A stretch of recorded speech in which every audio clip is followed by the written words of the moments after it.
Jemaat Maha Tuhan, senang sekali Tuhan perjumpakan kita melalui pelayanan ini. Hidup ini menjadi berarti dan bermakna manakala kita berjalan dalam tuntunan Tuhan melalui firman-Nya. Untuk itu, saat ini kita akan baca dan renungkan firman Tuhan. Sebelum itu, mari berdoa. Ya Bapa, tuntunlah kami di jalan kebenaran-Mu berdasar firman yang akan kami baca renungkan saat ini. Ya Allah Roh Kudus, hikmati hamba-Mu dengan hikmat-Mu, supaya dengan hikmat Allah kebenaran firman diberitakan, dan jamah semua yang mengikuti pelayanan ini, supaya menemukan apa kehendak Tuhan, dan kehendak Tuhan itu jugalah yang diejawantakan di hidup ini. Ya Allah Roh Kudus, ke dalam kuasa-Mu hamba serahkan. Bertindaklah ya Bapa, dalam nama Tuhan Yesus. Haleluya, haleluya. Amin. Mari membaca firman Tuhan dari Sakaria 9 ayat 9 sampai 17. Sekali lagi, Sakaria 9 ayat 9 sampai 17, begini dikatakan. Bersorak-soraklah dengan nyaring, hai putri Sion. Bersorak-sorailah, hai putri Yerusalem. Lihat, rajamu datang kepadamu. Ia adil dan jaya. Ia lemah lembut dan mengendarai seekor keledai beban yang mudah. Ia akan melenyapkan kereta-kereta dari Efraim dan kuda-kuda dari Yerusalem. Busur perang akan dilenyapkan, dan ia akan memberitakan damai kepada bangsa-bangsa. Wilayah kekuasaannya akan terbentang dari laut sampai ke laut, dan dari sungai Efrat sampai ke ujung-ujung bumi. Mengenai engkau, oleh karena darah perjanjianku dengan engkau, aku akan melepaskan orang-orang tahananmu dari lubang yang tidak berair. Kembalilah ke kota bentengmu, hai orang tahanan yang penuh harapan. Pada hari ini juga aku memberitahukan, aku akan memberi ganti kepadamu 2 kali lipat. Sebab aku melentur Yehuda bagiku, busur kuisi dengan Efraim, dan aku mengayunkan anak-anakmu, hai Sion, terhadap anak-anakmu, hai Yunani, dan aku akan memakai engkau seperti pedang seorang pahlawan. Tuhan akan menampakkan diri kepada mereka, dan anak panahnya akan melayang keluar seperti kilat. Dan Tuhan Allah akan meniup sangkakala dan akan berjalan maju dalam angin badai dari selatan. Tuhan semesta alam akan melindungi mereka, dan mereka akan menghabisi dan menginjak-injak pengumban-pengumban. Mereka akan minum darah seperti minum anggur, dan menjadi penuh seperti bokor penyiraman, seperti penjuru-penjuru mesbah. Tuhan Allah mereka akan menyelamatkan mereka pada hari itu, seperti kawanan domba umatnya itu. Sungguh mereka seperti permata-permata mahkota yang berkilap-kilap. Demikianlah mereka di tanah Tuhan. Sungguh alangkah baiknya itu, dan alangkah indahnya. Teruna bertumbuh pesat karena gandum, dan anak darah karena anggur. Demikian firman Tuhan.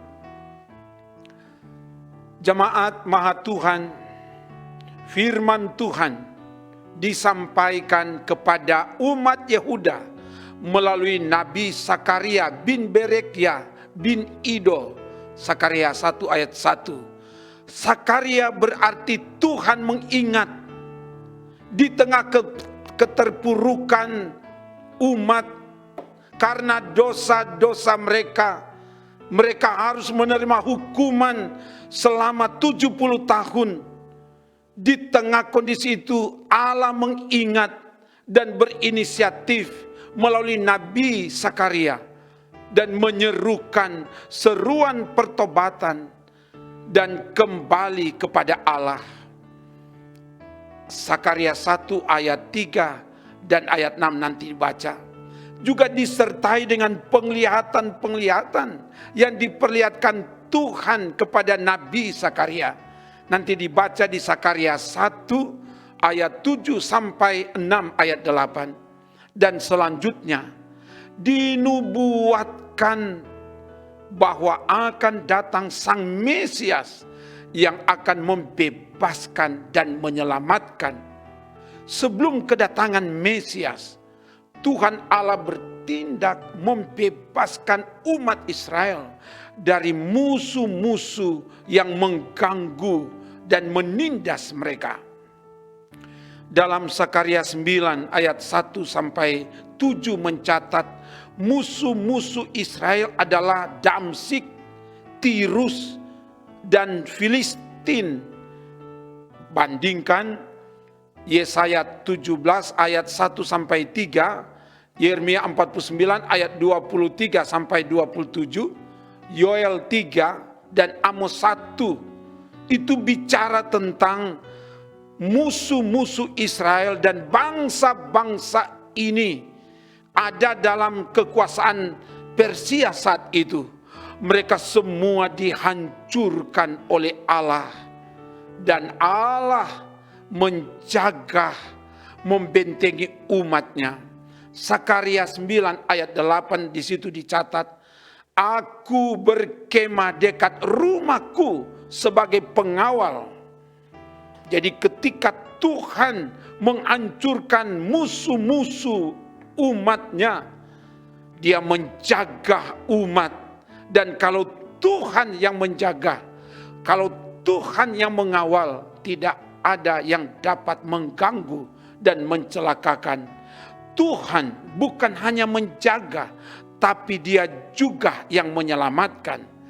Itu yang dinubuatkan oleh Nabi Sakaria dalam Sakaria 9 ayat 9. Di situ dikatakan, bersorak-soraklah dengan nyaring, hai putri Sion. Bersorak-sorailah, hai putri Yerusalem. Lihat, rajamu datang kepadamu. Ia adil dan jaya. Ia lemah lembut dan mengendarai seekor keledai beban yang mudah. Ini berita nubuatan bahwa akan datang Sang Mesias, Sang Raja Damai. Dan umat diajak untuk menyambut dengan sorak-sorai. Ia datang sebagai Raja untuk membebaskan. Bukan dengan kekerasan, bukan dengan kekuatan, bukan dengan menyandang pedang, melainkan dengan adil, dengan lemah lembut dan damai. Ia datang bukan seperti raja-raja dunia, dengan kereta perang, dengan perlengkapan perang, panah, pedang, dan tombak, bukan dengan pasukan berkuda. Tapi dia datang dengan mengendarai seekor keledai. Thomas Komiski menulis, dia katakan keledai memberikan arti penolakan dari keangkuhan hati manusia. Keledai adalah simbol kelemah lembutan, simbol kerendahan hati yang mendatangkan kemenangan. Kemenangan tidak harus diraih dengan kekuatan, dengan kekerasan dan pedang, tapi diraih dengan kelemah lembutan. Karena itu, kedatangan Sang Mesias melenyapkan kekerasan, alat-alat perang dilenyapkan. kereta perang, kuda, busur perang diganti dengan kedamaian.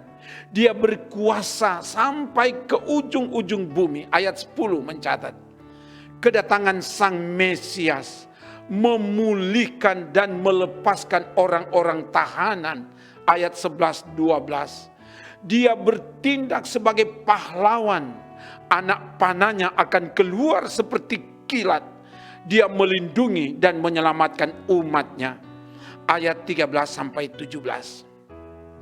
Jemaat Maha Tuhan, apa yang dinubuatkan oleh Nabi Zakaria benar-benar digenapi lebih dari 500 tahun kemudian. Ketika dia datang ke dunia melalui peristiwa kandang hina Bethlehem yang saat ini gereja peringati perayaan minggu-minggu Advent. Dan selanjutnya ketika Yesus bersama murid-muridnya memasuki Yerusalem, sebagaimana dikutip oleh penginjil Matius dalam Matius 21 ayat 5, di situ dikatakan, katakanlah kepada putri Sion, lihat rajamu datang kepadamu. Ia lemah lembut dan mengendarai seekor keledai beban yang mudah. Kedatangan Yesus memberi jaminan kepada kita. Dia menghancurkan musuh-musuh Israel. Musuh-musuh Israel menunjuk pada penguasa kekuatan dunia ini. Penguasa kegelapan, yaitu iblis, yang telah dihancurkan, dikalahkan. Bukan dengan kekerasan, tapi dengan darah perjanjiannya yang tertumpah di Bukit Golgota. Dia mati, dikuburkan, bangkit dan naik ke sorga. Dia menjaga, melindungi dan menyelamatkan kita yang percaya kepadanya. Karena itu, sebagai umat Tuhan, sebagai Israel masa kini, di perayaan Minggu Advent ini, firman Tuhan melalui Nabi Zakaria mengingatkan kita. Pertama, kalau kita berada di tengah keterpurukan, di tengah penderitaan, kalau itu akibat dosa yang kita lakukan, mari sadar, bertobat dan kembali kepada Tuhan. Jangan keraskan hati. Yang kedua, jangan takut dalam menghadapi dan menjalani hidup ini. Walau kita masih ada di tengah pandemi COVID-19, ada Tuhan yang menjaga dan meluputkan kita. Dan kalau Tuhan yang menjaga, kita tidak akan dibiarkan oleh Tuhan, tapi kita dimenangkan oleh Tuhan. Yang ketiga, Allah di dalam Yesus Kristus Sang Mesias, Dia datang mengampuni dan menyelamatkan kita dari belenggu dosa melalui penderitaan, kesengsaraan, kematian dan kebangkitannya. Dia jalani itu bukan dengan kekerasan tapi dengan kelembutan. Karena itu, tanggalkan kekerasan mulai dari dalam rumah tangga, suami, istri, orang tua, anak. Sebab kekerasan tidak menyelesaikan masalah, malah menciptakan masalah baru. Lawan kekerasan dengan kelembutan. Itulah yang diajarkan dan dicontohkan oleh Yesus. Terpujilah nama Tuhan. Haleluya. Amin. Mari berdoa. Terima kasih atas firman-Mu Bapa. Biar firman ini memperlengkapi kami semua dalam menjawab tuntutan kebutuhan pelayanan. Apalagi sebagai pelayan-pelayan Tuhan, biar kebenaran firman ini semakin memperkaya kami, dan pada akhirnya kami dapat menjawab tuntutan kebutuhan pelayanan kepada anggota jemaat di mana kami melayani. Dan semua yang mengikuti pelayanan firman ini, biar diberkati oleh Tuhan. Bagi warga gereja Masehi Injili di Minahasa, atau siapa saja yang mengikuti pemberitaan firman ini. Biar kami bertumbuh di dalam Tuhan. Biar firman ini memberi kekuatan dan semangat baru bagi kami. Walau melewati berbagai tantangan hidup ini, kami tetap berpengharapan kuat ke Tuhan. Dan berkati tim multimedia Bukit Moria Rike Manado ini. Biar semakin dipakai Tuhan dalam menjawab tuntutan kebutuhan pelayanan. Dan bahkan semua perangkat pelayan semua diberkati. Terpuji namamu Bapa. Ini doa kami. Kami minta semua ini dalam nama Tuhan Yesus. Haleluya. Amin. Demikian pelayanan firman. Terima kasih semua yang tetap setia mengikuti pelayanan dari YouTube Gemim Bukit Moria Rike Manado. Mari kita saling memperlengkapi diri supaya semakin berakar, bertumbuh, dan berbuah di dalam Tuhan. Amin. Trims.